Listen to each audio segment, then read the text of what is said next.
नमस्कार, मैं हूं श्वेता सिंह और आप देख रहे हैं खबरदार। खबरदार में आज की सबसे बड़ी खबर जिस पर आपकी भी नजर है, यानी कि 17 तारीख के बाद क्या होने वाला है। क्या लॉकडाउन का एक और चरण हम देखेंगे या फिर कोरोना के साथ जीना सीखकर आप लॉकडाउन के बिना भी उसी तरीके से जिएंगे? क्योंकि अभी कोरोना की कोई दवाई हमारे सामने है नहीं, लेकिन इस पर मंथन चल रहा है बहुत। इस पर प्रधानमंत्री देश के अलग अलग राज्यों के मुख्यमंत्रियों के साथ एक मैराथन बैठक में इस समय जुटे हुए हैं। आपको बता दें कि ये बैठक अभी अभी खत्म हो गई है। ये बैठक लंबी चल रही थी, 3 बजे दोपहर से चल रही थी। वो इसीलिए क्योंकि हर राज्य के मुख्यमंत्री को अपनी तरफ से ये बताना था कि क्या चाहते हैं वो कोरोना के इस संक्रमण काल में लॉकडाउन को लेकर क्या किया जाए। हम थोड़ी ही देर में अपने संवाददाता से जुड़कर क्या इस बैठक से निकल कर आया है ये आपको बताएंगे, क्योंकि अभी तक जितने मुख्यमंत्रियों का पक्ष सामने आया था उनमें यह भी जानना जरूरी है कि कौन कौन से राज्य लॉकडाउन बढ़ाने पर ग्रीन सिग्नल दे रहे हैं और कौन कौन से कह रहे हैं कि उन्हें रियायतें चाहिए। सूत्रों के अनुसार महाराष्ट्र, पंजाब, तेलंगाना, बंगाल और असम लॉकडाउन बढ़ाने के पक्ष में है। नीतीश कुमार ने कहा है कि मई के आखिर तक लॉकडाउन को बढ़ाना चाहिए।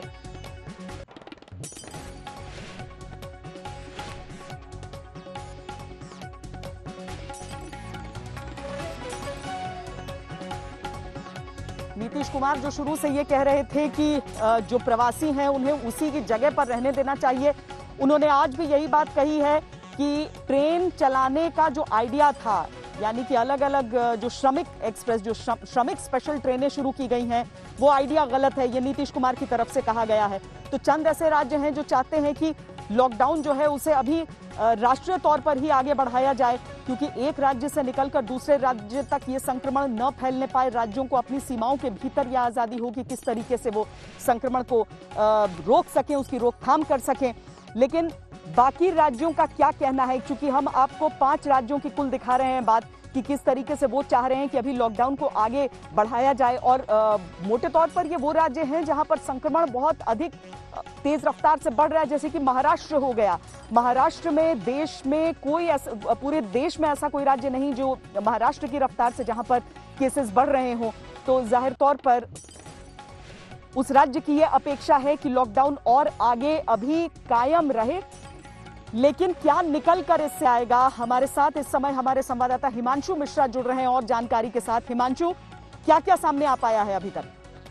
देखिए श्वेता, मीटिंग जो है वो खत्म हो चुकी है। प्रधानमंत्री नरेंद्र मोदी ने सभी मुख्यमंत्रियों की तारीफ की और उन्होंने कहा कि जिस तरीके से इस लड़ाई में आप सबने अपनी जिम्मेदारी को निभाया है वो सही में काबिले तारीफ है। और उन्होंने ये भी कहा कि अब लॉकडाउन को लेकर हमको किस तरीके से बाहर आना होगा, इसको लेकर भी जो है आप सभी जो है 15 तारीख तक जो है मुझे भेजिए कि क्या आपकी रणनीति है और कैसे आप आगे बढ़ना चाहते हैं। अपने अपने पॉइंट्स को लिखकर एक प्रेजेंटेशन भेजिए, तो उसके बाद ही जो है सरकार फैसला लेगी। लेकिन इतना तय है कि सरकार मुख्यमंत्रियों की तारीफ की प्रधानमंत्री नरेंद्र मोदी ने, और उन्होंने ये भी कहा कि इस लड़ाई में हमको आगे जो है और मजबूती के साथ भी लड़ना होगा। श्वेता,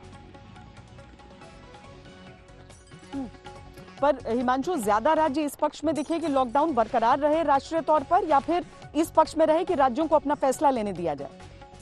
देखिए, बहुत से राज्यों की तरफ से ये साफ तौर पे कह दिया गया कि लॉकडाउन की समय सीमा को जो है वो बढ़ाया जाना चाहिए, क्योंकि अगर लॉकडाउन को एकाएक 17 मई के बाद खत्म किया जाता है तो उससे जो है वो कोरोना का संक्रमण फैलने के ज्यादा चांसेस रहेंगे। इससे वनस्पत ये रहेगा कि लॉकडाउन को ज्यादा से ज्यादा रिलैक्सेशन दिए के लॉकडाउन को खत्म किया जाए। लेकिन लॉकडाउन को खत्म जो है उसको अभी ना किया जाए, उसकी समय सीमा को बढ़ाया जाए, लोगों को रिलैक्सेशन ज्यादा से ज्यादा दिया जाए।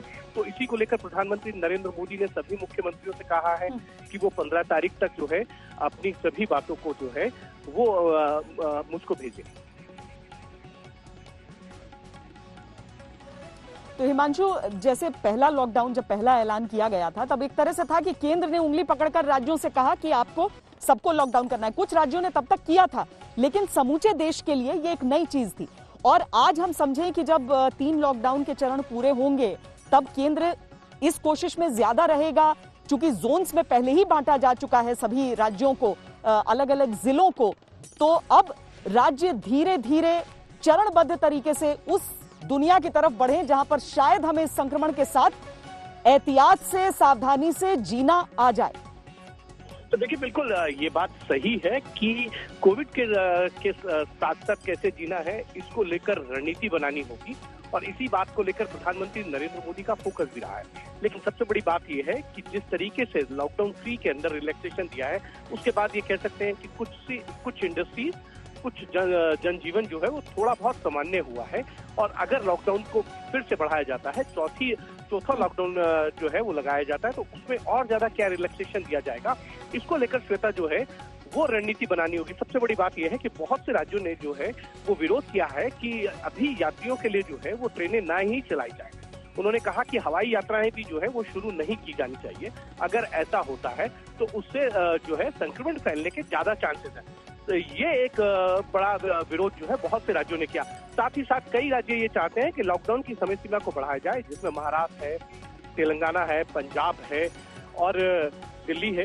ये सब लोग चाहते हैं कि लॉकडाउन की समय सीमा को जो है वो बढ़ाया जाए। लेकिन अब लॉकडाउन की समय सीमा को कहां तक बढ़ाया जाएगा, ये केंद्र सरकार को तय करना है और वो सभी स्टेट्स के मुख्यमंत्रियों की 15 तारीख तक जो रिपोर्ट भेजी जाएगी उसके आधार पर केंद्र सरकार ये तय करेगी। और नीतीश कुमार को छोड़कर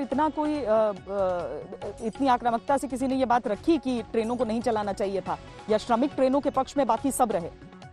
देखिए, ट्रेनों को नहीं चलाना चाहिए, इसको लेकर, यात्रियों की ट्रेनों को लेकर बहुत से लोगों ने जो है वो विरोध जताया। तेलंगाना के मुख्यमंत्री हैं, उन्होंने कहा, तमिलनाडु के मुख्यमंत्री ने कहा कि अभी ट्रेनों को जो है वो यात्रियों के लिए नहीं चलाया जाना चाहिए। जो माइग्रेंट लेबर है, प्रवासी मजदूर है, उनके लेकर किसी ने भी जो है ऑब्जेक्शन नहीं किया। नीतीश कुमार ने सिर्फ यात्री ट्रेनों को लेकर कहा है या श्रमिक ट्रेनों को लेकर भी समस्या है?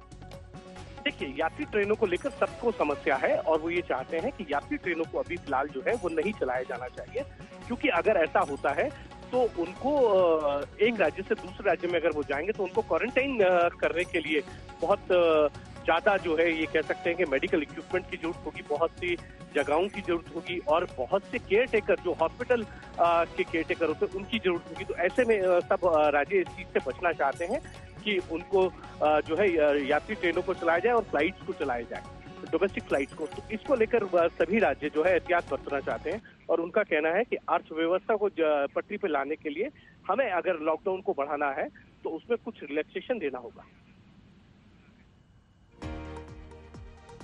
पर रिलैक्सेशन और लॉकडाउन साथ साथ में, यानी कि अभी हम 20 तारीख से देख रहे थे कि पहले दूसरे चरण में ही कुछ रिलैक्सेशन शुरू हो गए थे हिमांशु, जिसके बाद तीसरे चरण में थोड़ा सा और वो आगे बढ़ा।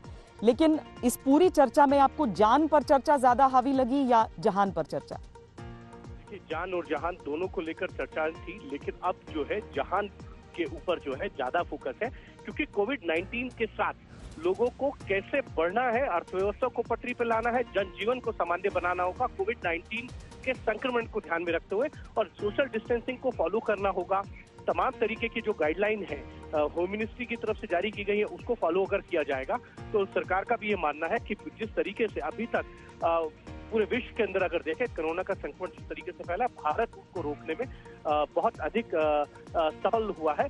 अगर इन गाइडलाइंस को जो है फॉलो नहीं किया गया तो संक्रमण फैलने की जो है वो कह सकते हैं कि उसकी ज्यादा रहेगी। लेकिन सबसे बड़ी बात यही है कि जनजीवन को भी सामान्य लाना होगा और जहान को भी देखना होगा, जान को जो है उसको भी बचाना होगा, और ये सबसे बड़ा फोकस होगा। और इसी को ध्यान में रखते हुए जो है अगर लॉकडाउन को बढ़ाया जाता है तो उसके अंदर जो है रिलैक्सेशन कैसे देना होगा, ये गाइडलाइन जो है MHA की तरफ से बनाई जाएगी। जी हिमांशु, बने रहिए हमारे साथ। राहुल श्रीवास्तव भी हमारे साथ, हमारे संवाददाता जुड़ रहे हैं। राहुल, एक तो ये जो पूरी बातचीत हुई है, दूसरी तरफ है वो तैयारियां जो कि कल सुबह से जो ट्रेनें चलेंगी, जो अलग अलग राज्यों की ओर जाती हुई ट्रेनें चलेंगी, उनकी तैयारियां हो चुकी हैं। तो अब राज्यों की जो आपत्ति है उसमें हम कल की तैयारियों को अब किस नजर से देखें? देखिए श्वेता, आज की मीटिंग का सबसे अहम मुद्दा ये था कि लॉकडाउन 3 के बाद भारत का नक्शा किस तरह का होगा। और अगर आज के सारे पूरी मीटिंग जो लंबी चली उसका अगर एक सम टोटल देखा जाए तो फर्क जो नजर आ रहा है वो बड़ा साफ ये है कि लॉकडाउन 1 जो कि केंद्र निर्देशित था उससे इस मीटिंग के बाद लग ये रहा है कि जो आगे की जो भी कार्रवाई होगी वो लॉकडाउन स्टेट्स निर्धारित करेंगी। और इसका सबसे क्लियर इंडिकेशन ये रहा कि प्रधानमंत्री ने आज कुछ मुख्यमंत्रियों से बात करने की जगह सभी मुख्यमंत्रियों को दावत दी कि वो सब इस बारे में अपनी राय देंगे। कुछ राज्य जैसे पंजाब वो साफ चाहते हैं कि लॉकडाउन हो, आगे बढ़े, मगर ग्रेडेड तरीके से एग्जिट हो और राज्यों को ताकत मिले कि वो तय करें कि ग्रीन जोन क्या है, ऑरेंज क्या है या रेड क्या है। इसमें गुजरात के मुख्यमंत्री का कहना था कि लॉकडाउन ना हो, मगर सारे प्रोटोकॉल सोशल डिस्टेंसिंग के देखते हुए उसके बाद कोई रणनीति बने। इससे एक चीज तय हो रही है कि केंद्र जो निर्देशित करता था, केंद्र जो लॉकडाउन की गाइडलाइंस बनाता था, उससे मामला अब राज्यों की तरफ जा रहा है। केंद्र भी अब ये चाहेगा कि कहीं ना कहीं ट्रेन चला दी गई हैं, हवाई जहाज चलाए जाने की फ्लाइट की बात हो रही है, कहीं ना कहीं सेंटर अब लॉकडाउन की ईजिंग की बात कर रहा है और राज्य अपने अपने लॉकडाउन की तैयारियां करेंगे, किस तरह से किस राज्य में किस तरह के रेस्ट्रिक्शन होंगे। शायद पूरा सम टोटल जो है, आज ममता बनर्जी ने कहा कि फेडरल स्ट्रक्चर का सम्मान किया जाए, केंद्र राजनीति ना करे। इस सब से अगर देखा जाए तो यही लगता है कि केंद्र अपने रोल को पीछे थोड़ा हटेगा और राज्य अपनी अपनी पॉलिसीज निर्धारित करेंगे। केंद्र एक फैसिलिटेटर और कोऑर्डिनेटर का रोल प्ले करेगा। थोड़ी उसमें राजनीति ये भी है कि केंद्र के ऊपर जो दबाव बन रहा था कि लॉकडाउन के कारण जो नुकसान हो रहा है उसके लिए केंद्र रिस्पॉन्सिबल है, उसकी जगह अब राज्यों पे जिम्मेदारी आ जाएगी कि केंद्र जो लिमिटेशन हटाएगा, रेस्ट्रिक्शन हटाएगा, उनका जो इम्प्लीमेंटेशन है वो राज्यों पर डिपेंड करेगा। बिल्कुल यही चर्चा हम कर रहे थे अभी हिमांशु, और इसमें हम क्या समझें कि अगर एक दो एक्सट्रीम नजर आते हैं कि कोई एक राज्य कह रहा है कि हम पूरी तरीके से लॉकडाउन को रखें, एक गुजरात जैसा राज्य कह रहा है कि हम न रखें, हम थोड़ी सी ढिलाई रखें। मध्य प्रदेश के मुख्यमंत्री शिवराज सिंह चौहान ने भी एक मांग की है। इसमें हम एक बार ब्रेकिंग न्यूज के जरिए आपको दिखा देते हैं।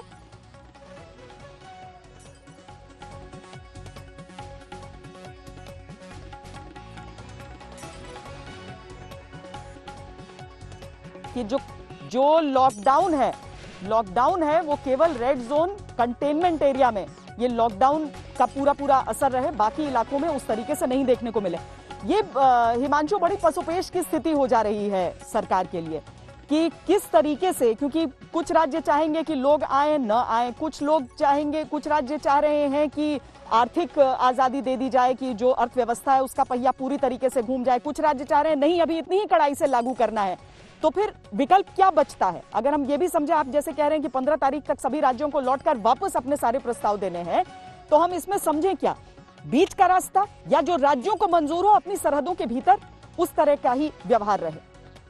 देखिए, बिल्कुल प्रधानमंत्री नरेंद्र मोदी ने ये तो साफ कर दिया कि आपको अपनी रिपोर्ट को भेजना होगा, उसके बाद ही केंद्र सरकार फैसला लेगी। 15 मई तक ये रिपोर्ट भेजे। लेकिन सबसे बड़ी बात यह है कि श्वेता, अगर हम देखें तो 3 जोन के अंदर जो है पूरे देश को बांटा गया है। जो डिस्ट्रिक्ट है उनमें ग्रीन जोन है, ऑरेंज जोन है और रेड जोन है। रेड जोन को तो किसी भी तरीके से टच नहीं किया जा रहा, कहीं पर भी कोई भी जो है रिलैक्सेशन नहीं दिया जा रहा। अब जो डिमांड आ रही है वो ऑरेंज जोन और ग्रीन जोन के लिए आ रही है। तो लॉकडाउन 4 अगर लगाया भी जाता है तो इन दो जो रेड जोन और ग्रीन जोन है इसमें क्या ज्यादा से ज्यादा रिलैक्सेशन दिया जाएगा, इसको लेकर ध्यान में देने की बात है। लेकिन सबसे बड़ी बात यह है कि हमको ये भी देखना होगा कि अब केंद्र सरकार क्या फैसला लेती है। लेकिन इतना मान के चला जा सकता है कि लॉकडाउन की समय सीमा को जरूर बढ़ाया जाएगा, लेकिन रिलैक्सेशन क्या दिया जाएगा, ये बात खुद प्रधानमंत्री नरेंद्र मोदी ने अभी जो है वो मुख्यमंत्रियों के साथ बैठक के अंदर भी कही है कि हमको आगे बढ़ना है और अर्थव्यवस्था को ध्यान में रखते हुए चीजों को देखना होगा। टेक्नोलॉजी को ध्यान में रखकर शिक्षा के नए मॉड्यूल को विकसित करने होंगे। देश में पर्यटन की असीम संभावनाएं हैं, उसको भी नए नजरिए से देखना होगा। प्रधानमंत्री नरेंद्र मोदी ने यह भी कहा कि कोरोना के बाद एक नई जीवन शैली विकसित होगी। ये सारी चीजें अगर बताती है कि लॉकडाउन की समय सीमा बढ़ाई जाएगी, लेकिन ज्यादा से ज्यादा रिलैक्सेशन भी दिया जाएगा, जिससे अर्थव्यवस्था भी पटरी पे आए और जनजीवन भी सामान्य हो और जान को भी बचाया जा सके और जहां जो है उसको लेकर कैसे आगे बढ़ा जाएगा। जी राहुल, अगर हम रेड, ग्रीन और ऑरेंज जोन को भी अगर हम देख लें, अगर दिल्ली जैसी जगह जहां पर 11 के 11 जिले यहां पर रेड जोन में आते हैं, लेकिन जब से रियायतें दी गई हैं तब से सड़क की तस्वीर बदली है, तब से बाजारों की तस्वीर बदली है। ऐसे में क्या केंद्र सरकार इस विकल्प पर ज्यादा सोच सकती है कि रेड जोन के भीतर भी, चूंकि महानगरों में कंटेनमेंट जोन, रेड के अंदर भी कंटेनमेंट आ जाते हैं, उसके आसपास कई ऐसे इलाके होते हैं जहां पर एक भी मामला नहीं होता, क्या उस विकल्प पर विचार चल सकता है? श्वेता, जब पिछली बार होम मिनिस्ट्री ने, गृह मंत्रालय ने जब गाइडलाइंस भेजी थी, तो तमाम राज्यों ने, विपक्षी राज्यों ने ये आरोप लगाया कि केंद्र दिल्ली में बैठ करके ये तय कर रहा है कि रेड जोन कौन से हैं और ग्रीन जोन कौन से हैं। इसको देखते हुए एक स्ट्रैटेजी बदली है सरकार के अंदर, और सरकार, प्रधानमंत्री ने आज मीटिंग में ये भी कहा कि हमने कहा था लॉकडाउन 1 में कि जो जहां है वो वहीं रहे, मगर लोगों को घर जाना था, माइग्रेंट को घर जाना था, इसके कारण रणनीति बदली गई।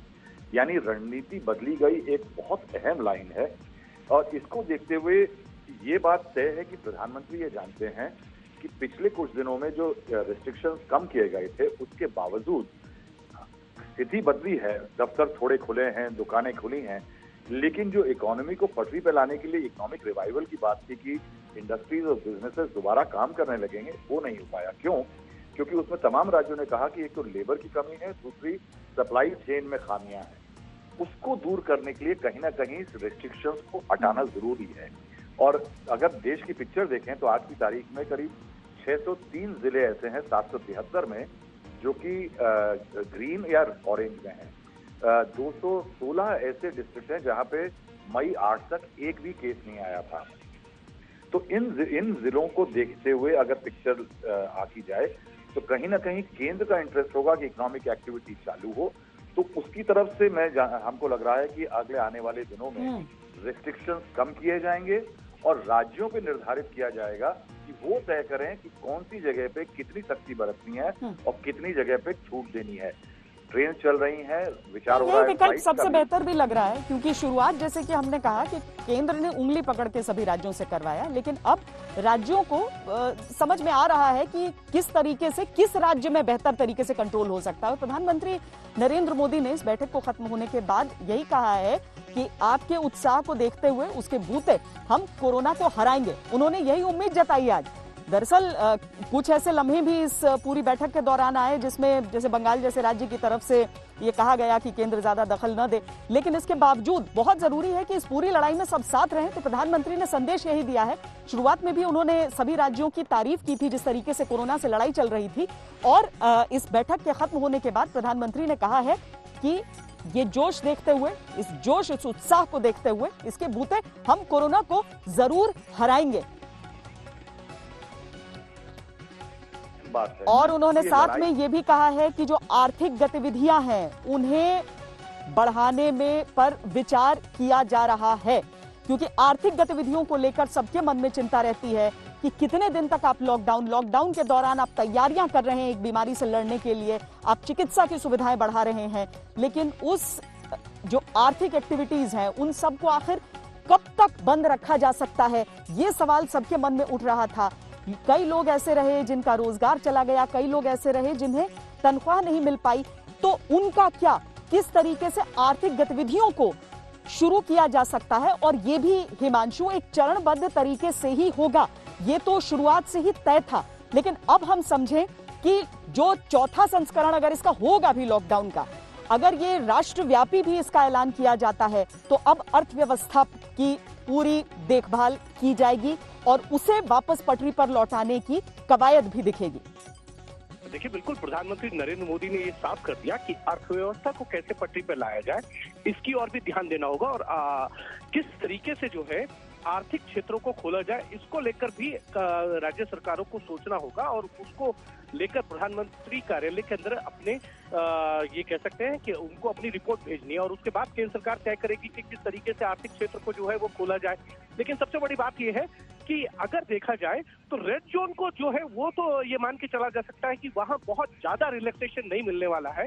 ऑरेंज और ग्रीन जोन के अंदर जो है, जो आर्थिक ये कह सकते हैं कि क्षेत्र में काम करने वाली फैक्ट्रियां हैं या मिल हैं या छोटे कारखाने हैं, उनको किस तरीके से और ज्यादा रिलैक्सेशन मिलेगा, ये अगर लॉकडाउन की समय सीमा बढ़ाई जाती है श्वेता, तो उसके बाद ये माना जा सकता है कि इन क्षेत्रों को ज्यादा से ज्यादा रिलैक्सेशन देकर अर्थव्यवस्था को पटरी पर लाने की कोशिश की जाएगी। लेकिन जो बात राहुल अभी कह रहे थे कि बिल्कुल अगर ये रिलैक्सेशन दिया जाएगा तो सबसे बड़ी समस्या यही आएगी कि लेबर कहाँ है, क्योंकि लेबर अपने अपने गृह राज्यों के अंदर जा चुकी है।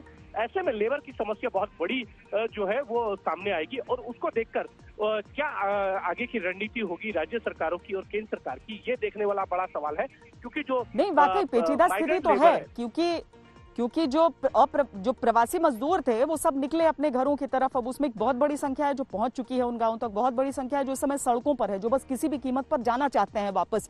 लेकिन इस सब के बीच अलग अलग राज्यों का प्रश्न भी जुड़ जाता है और हम आपको सीधे लिए चलते हैं गुजरात इस समय, जहां अहमदाबाद से हमारी संवाददाता गोपी घांगर इस समय हमारे साथ जुड़ रही है। गोपी, तमाम मुख्यमंत्रियों के बीच एक विजय रूपाणी ऐसे थे जिन्होंने कहा कि लॉकडाउन को आगे नहीं बढ़ना चाहिए। बिल्कुल, मैं आपको बता दूं श्वेता कि जिस तरीके से गुजरात के अंदर, हालांकि गुजरात हॉटस्पॉट बना हुआ है, लेकिन इंडस्ट्रीज जो गुजरात के अंदर आई हुई है, और आपको जानकर ताज्जुब होगा कि करीब 40 लाख से ज्यादा गुजरात के अंदर प्रवासी मजदूर यहाँ पे बसे हुए हैं। वैसे में अगर प्रवासी मजदूर के लिए आप देख सकती हैं कि अब तक करीब 150 से ज्यादा जो श्रमिक ट्रेन है वो यहाँ से चलाई गई है। बावजूद उसके अभी भी हजारों मजदूर सड़क पर फंसे हुए हैं, सड़क पर बैठे हुए हैं। कहीं ना कहीं अगर इंडस्ट्रीज एक बार शुरू हो जाएगी तो जो मजदूर अपने गांव जाना चाहते हैं, जो रोजगार की बात कर रहे हैं, जो हमेशा ये कह रहे हैं कि हमें खाना पूरा नहीं मिल रहा है, क्योंकि लगातार लॉकडाउन जब से चल रहा है तब से उनके पास ये हर रोज कमा के हर रोज खाने वाले मजदूर है। वैसे में अगर उनको खाना नहीं मिलता है तो उनका जीना काफी मुश्किल हो रहा है। आज हम कई ऐसे मजदूर को मिले जो ये कहते हैं कि हमें खाना जो मिलता है वो हमारे बच्चों को खिला देते हैं, हम भूखे पेट ही सो जाते हैं। तो वैसे में ये सारी चैलेंजेस काफी ज्यादा है गुजरात के अंदर। और अगर हॉटस्पॉट की बात की जाए तो अहमदाबाद खुद हॉटस्पॉट बना हुआ है। 8000 से ज्यादा अहमदाबाद में और खास करके गुजरात में केसेस दर्ज हो चुके हैं।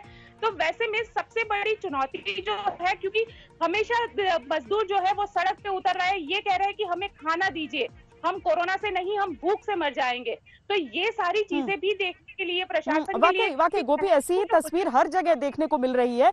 जहां पर खाने की भी व्यवस्था है वहां पर भी वो चाहते हैं कि अपने गांव एक बार सब चले जाएं, क्योंकि ज्यादा महफूज वो महसूस कर रहे हैं। लेकिन इस समय मंजीत नेगी एक बहुत महत्वपूर्ण खबर के साथ हमारे साथ जुड़ रहे हैं। मंजीत, ये बता रहे हैं आप कि प्रधानमंत्री नरेंद्र मोदी चाहते हैं कि राज्यों के हिसाब से, वो राज्य अपने हिसाब से इस लॉकडाउन को लेकर फैसला करें। विस्तार से समझाइए क्या है उनकी इस बात में। देखिए श्वेता, आज की बैठक का जो फीडबैक राज्यों से दी गई और इससे पहले जो करीब 10 से 11 जो एम्पावर्ड ग्रुप बनाए गए हैं, उनका अभी तक का जो आकलन रहा, उस आधार पर प्रधानमंत्री कार्यालय का, प्रधानमंत्री की टीम का ये मानना है कि अब लॉकडाउन को आगे बढ़ाए जाने का जो फैसला है वो एक तरह से राज्यों को अपने हिसाब से, अलग अलग राज्यों की स्थिति को देखते हुए करना होगा। और इसीलिए दोबारा 15 तारीख तक सभी राज्यों से फीडबैक मांगी गई है कि वो तय करें कि किन चीजों को खोलना है, किन चीजों को बंद करना है। राज्यों की अपनी स्थिति के हिसाब से लॉकडाउन को लेकर फैसला होना चाहिए। केंद्र सीधे तौर पर, जैसे कि अब तक हमने देखा था कि केंद्र तय करता था कि लॉकडाउन बढ़ाया जाना है, उसको कब तक बढ़ाना है, उसमें क्या क्या गतिविधियां होंगी। लेकिन अब प्रधानमंत्री कार्यालय और तमाम जो केंद्र में प्रधानमंत्री की टीम है, वो उनका ये आकलन है कि अब राज्यों को ये अधिकार दिया जाना चाहिए कि वो अपने स्थिति को देखते हुए, क्योंकि ये बात, ये फीडबैक आज मुख्यमंत्रियों से भी, अलग अलग राज्यों से प्रधानमंत्री को मिली है कि राज्यों की स्थिति, खासतौर से आर्थिक तौर पर अगर देखा जाए तो कई राज्यों की ये स्थिति है कि उनके पास अपने जो सरकारी कर्मचारी हैं उनको अगले महीनों के लिए जो तनख्वाह है वो देने तक की स्थिति नहीं है। तो ऐसे में आर्थिक गतिविधियों को देर से शुरू करने की सख्त जरूरत है। इसी को लेकर ये बात कही गई कि सभी राज्य 15 तारीख 17 तारीख जब लॉकडाउन खत्म होगा उससे पहले इस आधार पर फैसला करके बताएं। जी, बहुत जरूरी खबर ये मंजीत, क्योंकि सारे जो राज्य थे उन्होंने अपनी तरफ से आज अपनी अपनी बातें तो रखी हैं, लेकिन अब आगे क्या होगा ये प्रधानमंत्री की तरफ से राज्यों के ऊपर छोड़ा गया है। 15 तारीख को इसे लेकर आखिरी मुकम्मल फैसला हम समझ सकते हैं, क्योंकि 17 तक लॉकडाउन का ये तीसरा चरण चलने वाला है। इस समय हमारे साथ मनोज्ञा लोईवाल सीधे कोलकाता से जुड़ रही हैं। मनोज्ञा, दीदी नाराज ही चल रही थी शुरुआत से। उनका पहले तो ये कहना था कि जो रेड जोन नहीं है उनको अतिरिक्त बताया जा रहा है, जो स्थिति नहीं है उसमें हस्तक्षेप किया जा रहा है केंद्र के द्वारा। तो अब कुल मिलाकर अगर इस तरह की परिस्थिति रही कि राज्यों को यह फैसला लेने का अधिकार रहा तो उनके लिए तो बहुत बेहतर हो जाएगा। लेकिन बंगाल में असली जमीनी परिस्थिति है क्या? बड़ी ही कॉम्प्लिकेटेड है इस समय जो जमीनी परिस्थिति है। सरकार कुछ कह रही है, जमीन पर कुछ और दिख रहा है, केंद्र सरकार कुछ कह रही है। लेकिन आज मुख्यमंत्री ममता बनर्जी ने कोई भी कसर नहीं छोड़ी अपनी बात को रखने में। यहां तक कह दिया कि जब केंद्र सरकार के हिसाब से राज्य सरकारें चल रही थी और अब अगर केंद्र सरकार विफल होती नजर आ रही है तो उसका फैसला और उसका ठिकरा सीधा सीधा सरकारों पर, वो भी राज्यों की, क्यों थोपा जाए। और ऐसे में ये भी सवाल खड़ा कर दिया कि जब अभी तक सारा अनुसरण किया जा रहा था वही बातों का जो केंद्र सरकार कह रही थी, तो अब उनकी विफलता की जिम्मेदारी भी केंद्र सरकार ही ले। लेकिन इन सब के बीच में ये भी साफ कर दिया कि जो राजनीतिक मतभेद है वो भी आज सामने आए। मुख्यमंत्री तृणमूल कांग्रेस की सुप्रीमो भी हैं और भाजपा और तृणमूल कांग्रेस को अगर माना जाए तो जिस तरह से लड़ाई कर रही है जमीनी स्तर पर, वो हर स्तर पर दिखी। और आज उन्होंने ये भी साफ कर दिया कि जो चिट्ठियां केंद्र सरकार से बंगाल सरकार को लिखी जाती हैं वो पहले बाकी सबको मिल जाती हैं और उसके बाद राज्य सरकार तक पहुंचती हैं। आरोप ये भी लगा दिया मुख्यमंत्री ने ये कहकर कि जो केंद्र की टीमें भेजी जाती हैं वो राज्य सरकार के जितने भी ब्यूरोक्रेट्स हैं या बाकी सारे अधिकारियों को परेशान करने के लिए भेजी जाती हैं। बहुत सारी ऐसी बातें हैं। ऐसा नहीं है कि ये मतभेद पहली बार सामने आया है, लेकिन इतनी खुली तौर पर ये पहली बार है जब उन्होंने ये भी साफ कर दिया है कि जब सब कुछ ही खोला जा चुका है लॉकडाउन में, तो फिर लॉकडाउन किस बात का, और अगर लॉकडाउन है तो उसकी जिम्मेदारी भी केंद्र सरकार ही ले। चलिए, बहुत धन्यवाद आप सबका इस पूरी चर्चा में जुड़ने के लिए। तो अलग अलग मुख्यमंत्री जुड़े, आज प्रधानमंत्री नरेंद्र मोदी के साथ एक लंबी चर्चा हुई, 5वीं चर्चा जब से इस लॉकडाउन की शुरुआत हुई है। और अब प्रधानमंत्री नरेंद्र मोदी ने एक नया नारा दिया है कोरोना के खिलाफ इस लड़ाई में, जन से जग तक। आपको ध्यान होगा शुरुआत उन्होंने जान है तो जहान है से की थी, उसके बाद उन्होंने कहा जान भी जहान भी, और अब ये नया नारा जिसके जरिए कोरोना के खिलाफ ये लड़ाई समूचा देश लड़ेगा, अलग अलग राज्य लड़ेंगे।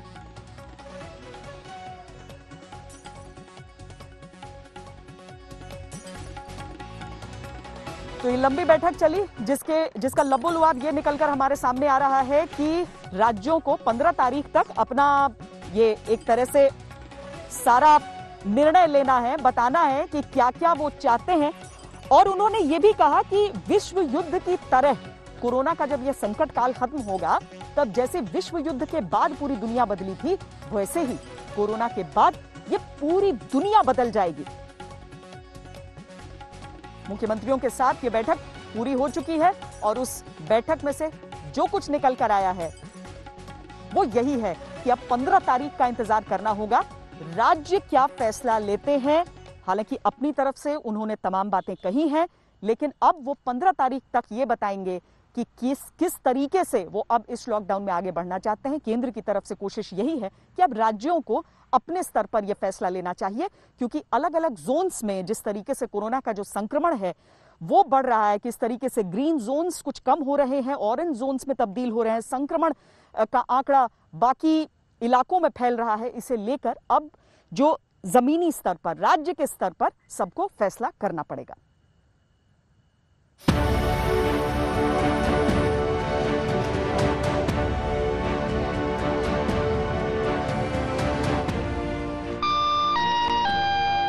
यात्रीगण कृपया ध्यान दें, गाड़ी नंबर। जिन पैसेंजर ट्रेनों का चक्का 25 मार्च को रुका था, उसे दोबारा चलाने का काउंटडाउन शुरू हो चुका है। नई दिल्ली को जोड़ने वाली 15 जोड़ी ट्रेनें मंगलवार से चलने जा रही हैं और इन सभी 15 जोड़ी ट्रेनों की टाइमिंग भी आ गई है। नई दिल्ली से मुंबई सेंट्रल के लिए ट्रेन शाम 4:55 पर छूटेगी। नई दिल्ली से बेंगलुरु के लिए ट्रेन रात 9 बजे रवाना होगी। नई दिल्ली से चेन्नई के लिए शाम 4 बजे ट्रेन चलेगी। नई दिल्ली से हावड़ा के लिए ट्रेन की टाइमिंग शाम 4:55 है।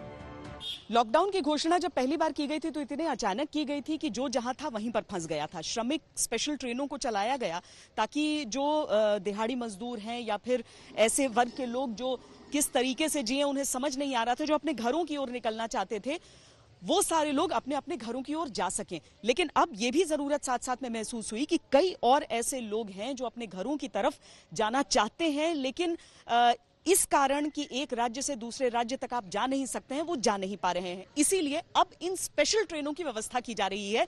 लेकिन एक बार फिर सबसे ज्यादा जो ध्यान रखना होगा वो ट्रेन के भीतर, जो आमतौर पर हम यात्रा देखने के आदी हैं, और अब जो यात्रा हमें करनी पड़ेगी, यानी एक दूसरे से दूरी भी और पूरे एहतियात भी। नए दौर में जो यात्री गाड़ियां फिलहाल चलने जा रही हैं, उनमें पहले से बहुत कुछ बदला होगा। जो नए नियम हैं, उसके तहत सिर्फ कंफर्म ई टिकट पर यात्रा होगी। यात्रा से पहले हर एक व्यक्ति की स्क्रीनिंग होगी। ऐसे व्यक्ति ही यात्रा कर पाएंगे जिनमें कोरोना के लक्षण नहीं होंगे। स्टेशन और ट्रेन में हैंड सैनिटाइजर मिलेगा। यात्रा के दौरान चेहरे को ढकना जरूरी होगा। यात्रा में सोशल डिस्टेंसिंग को मानना जरूरी होगा। इस वक्त हम मौजूद है अहमदाबाद रेलवे स्टेशन पर और यहाँ पे आप देख सकते हैं कुछ इस तरीके से सर्कल्स बनाए गए। जो एंट्री गेट है, एंट्री गेट से अंदर आते हुए सोशल डिस्टेंस को जो पैसेंजर है उसे प्रॉपर तरीके से मेंटेन करे, उसके लिए इस तरीके से सर्कल बनाए गए हैं। साथ ही आप देख सकते हैं लगातार यहाँ पे डिसइंफेक्शन की जो दवाई है उसे भी छिड़का जा रहा है। दरअसल जिस तरीके से, क्योंकि लोग यहाँ पे आएंगे तो सैनिटाइजेशन होना बेहद जरूरी है। वैसे में यहाँ पे आप देख सकते हैं जो ट्रेन है, ट्रेन की खिड़कियों पर भी कुछ इस तरीके से दवाई छिड़की जा रही है। इसके अलावा यात्री और उन्हें स्टेशन पर पहुंचाने वाले ड्राइवर की यात्रा का ई टिकट ही कर्फ्यू पास का काम करेगा। कंफर्म्ड ई टिकट होने पर ही पैसेंजर रेलवे स्टेशन में एंट्री प्राप्त कर सकता है। इस कंफर्म्ड ई टिकट के आधार पर वह स्टेशन तक आ सकता है। उसे अलग से कर्फ्यू पास वगैरह लेने की जरूरत नहीं। स्टेशन पर पैसेंजर्स की स्क्रीनिंग होगी और केवल एसिम्प्टोमेटिक पैसेंजर्स को ही ट्रेन पर बोर्ड करने की अनुमति दी जाएगी। 12 मई से शुरू हो रही ट्रेन यात्रा के लिए अधिकतम अगले 7 दिन के टिकट की बुकिंग हो सकती है। सिर्फ फर्स्ट, सेकंड और थर्ड एसी के टिकट ही बुक किए जाएंगे। इन स्पेशल ट्रेनों का किराया राजधानी ट्रेनों जितना होगा। केवल इसमें कैटरिंग यानी खाने और पानी का पैसा शामिल नहीं किया जाएगा। यात्रियों को सुझाव दिया गया है कि वो अपना खाना और पानी लेकर आएं। ट्रेन के अंदर न चादर मिलेगा, न कंबल और न ही पर्दे होंगे। 12 मई से पहली ट्रेन न्यू दिल्ली से शुरू होगी और हावड़ा के साथ साथ डिब्रूगढ़ और अगरतला जो पूर्वोत्तर भारत में है उनको भी कनेक्ट करेगी।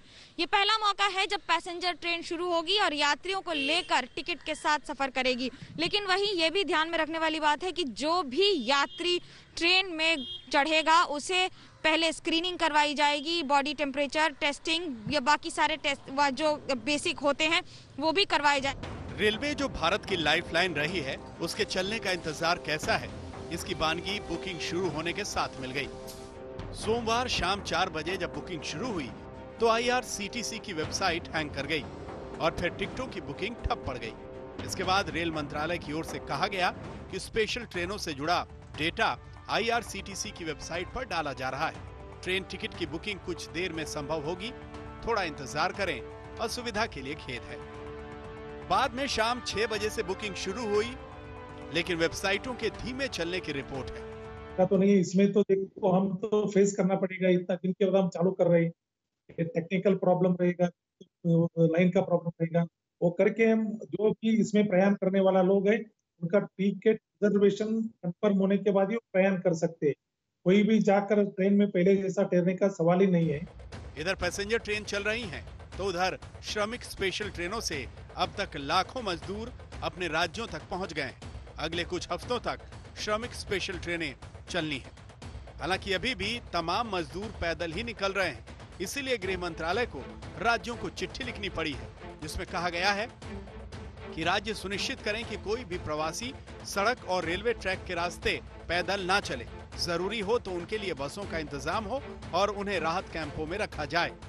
वीसी में और उसके पश्चात गृह मंत्रालय ने पत्र द्वारा राज्य सरकारों से अनुरोध किया है कि वे सुनिश्चित करें कि किसी भी हालात में प्रवासी श्रमिक सड़क और रेलवे पटरियों का सहारा न लें।